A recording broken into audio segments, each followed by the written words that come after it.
नमस्कार, मैं खुशबू राय।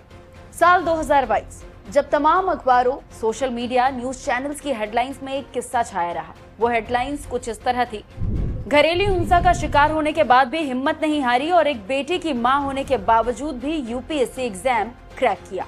ससुराल वालों की प्रताड़ना। 7 साल की बेटी अब यूपीएससी में 117वीं रैंक हासिल कर लिखी जीत की इबारत। ऐसी तमाम हेडलाइंस के साथ एक महिला की सक्सेस स्टोरी जिसने भी सुनी वो भावुक हो गया। चूंकि ये कहानी एक महिला के संघर्ष और मुश्किलों से जुड़ी थी, फिर उसी महिला ने यूपीएससी क्रैक कर लिया तो वो मिसाल भी बन गई। लेकिन उसकी सफलता में छुपा था एक बहुत बड़ा छल, एक ऐसी साजिश जिससे उसके अपने ही दुश्मन बन गए। उसने कानून को हथियार बनाते हुए बड़ा खेल खेला और परिवार वालों को ही जेल पहुंचा दिया। ये कहानी है आईपीएस ऑफिसर शिवांगी गोयल की, जो सुप्रीम कोर्ट से दोषी करार देने के बाद एक बार फिर चर्चा में आ गई है। क्या है पूरा मामला, क्यों कोर्ट से शिवांगी को मिली सजा, कैसे वो बन गई अपनों की गुनहगार, चलिए जानते हैं।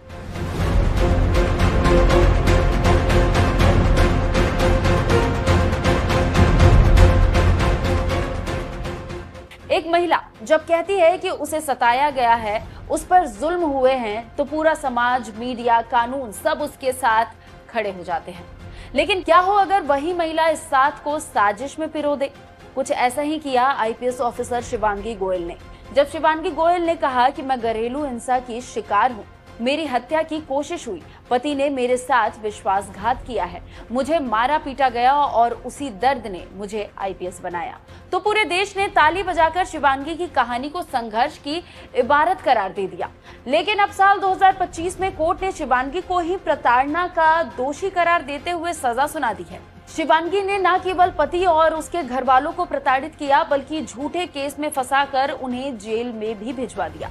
लेकिन कहते हैं कि झूठ की उम्र ज्यादा लंबी नहीं होती। शिवांगी अपने बुने हुए जाल में खुद फंस गई। साल 2022 में शिवांगी की सक्सेस स्टोरी अखबारों की हेडलाइंस बनी और साल 2025 में शिवांगी का ये कारनामा अखबारों की हेडलाइंस बन गया है। यूपी के हापुड़ जिले के पिलखुआ में जन्मी शिवांगी की शादी साल 2015 में दिल्ली के बिजनेसमैन से हुई थी। लेकिन कुछ ही सालों बाद शिवांगी अपनी 6 साल की बेटी को लेकर वापस अपने घर आ गई। घर आकर कहा कि ससुराल वाले उसे प्रताड़ित करते हैं। ऐसे में पिता ने कहा कि तुम अब आगे जो करना चाहो कर लो। शिवांगी हमेशा से ही आईएएस ऑफिसर बनना चाहती थी। शादी से पहले उसने 2 बार यूपीएससी एग्जाम भी दिया, लेकिन क्रैक नहीं कर पाई। फिर शादी के बाद जब ससुराल छोड़कर घर आई तो सोचा फिर से एक बार कोशिश की जाए। शिवांगी ने मेहनत की और उसने यूपीएससी एग्जाम में 177वीं रैंक हासिल की। आईपीएस बनने के बाद शिवांगी ने कहा कि मैं घरेलू उत्पीड़न का शिकार रही हूँ, मेरी मुश्किलें ही मेरी आईपीएस बनने की प्रेरणा बनी। मीडिया से बातचीत करते हुए शिवांगी अपनी कथित प्रताड़ना की कहानियां बताती। शिवांगी ने कहा कि मैं समाज के उन शादीशुदा महिलाओं को ये संदेश देना चाहती हूँ कि अगर उनके साथ ससुराल में कुछ भी गलत हो तो वो डरे नहीं, उन्हें अपने पैरों पर खड़े होकर दिखाना चाहिए। महिलाएं चाहे तो कुछ भी कर सकती है। शिवांगी मिसाल बनी कि प्रताड़ना के बाद भी महिलाएं अपने आप को पहचान दिलाकर कामयाबी हासिल कर सकती है। वो एक नया एग्जाम्पल सेट कर चुकी थी। शिवांगी को रोल मॉडल की तरह देखा गया। इसके 3 साल बाद 2025 में इसी कहानी में नया मोड़ तब आया जब पति और ससुराल वालों से विवाद का केस सुप्रीम कोर्ट पहुंच गया।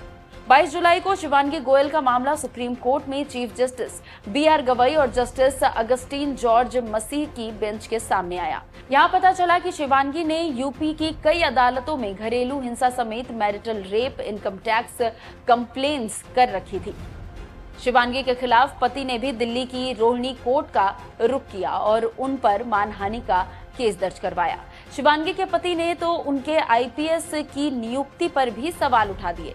सुप्रीम कोर्ट में इस मामले पर जिरह हुई।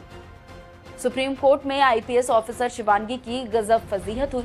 शिवांगी ने अपने पति और उसके पूरे परिवार पर कुल 6 आपराधिक केस दर्ज करवाए थे। इनमें कई गंभीर धाराएं भी शामिल थी, जैसे आईपीएस की धारा 498A घरेलू हिंसा, 307 यानी कि हत्या की कोशिश, 376 यानी यौन उत्पीड़न और 406 विश्वासघात। इनसे अलग 3 केस घरेलू हिंसा कानून के तहत और फैमिली कोर्ट में तलाक भत्ते जैसे मामले भी शामिल थे। शिवांगी सिर्फ आरोपों तक नहीं रही, उनकी मंशा थी कि वो अपने ससुराल वालों को जेल भिजवाकर हमेशा के लिए बर्बाद करते। इन केसेस के चलते शिवांगी के पति को 109 दिन और ससुर को 103 दिन जेल में रहना पड़ा। लेकिन कोर्ट ने भी शिवांगी के मामले को समझ लिया। कोर्ट ने माना कि एक महिला आईपीएस ने एक अधिकारी ने अपने पूर्व पति और ससुराल वालों को झूठे मुकदमे में फंसाकर जेल भिजवाया था।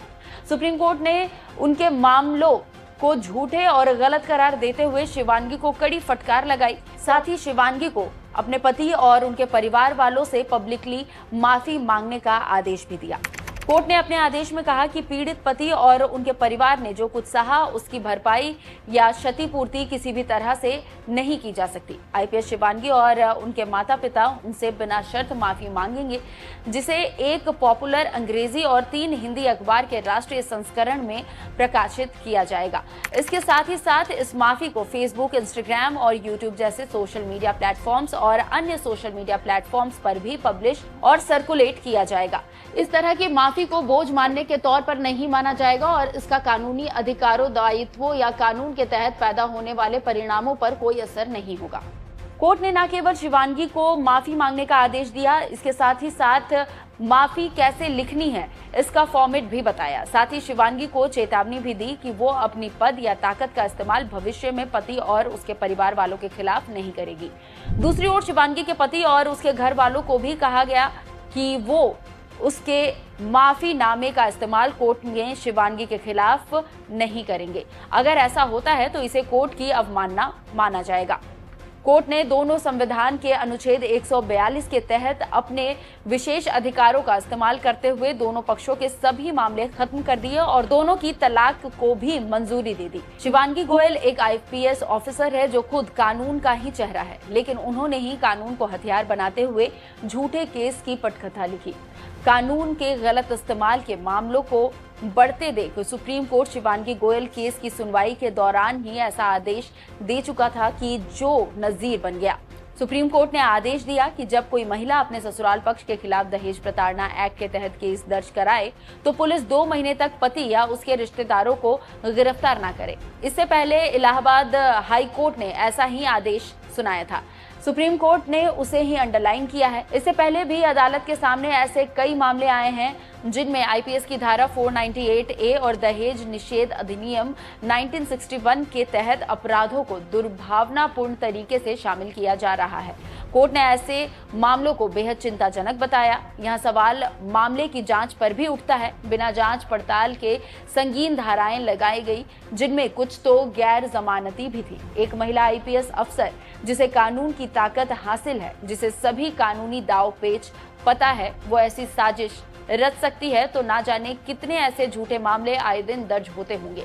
शिवांगी गोयल के केस की वजह से असली पीड़िताओं की आवाज भी संदेह के घेरे में आ जाती है। कहा जाता है कि 100 दोषियों को छोड़ देना बेहतर है, लेकिन एक निर्दोष व्यक्ति को सजा नहीं मिलनी चाहिए।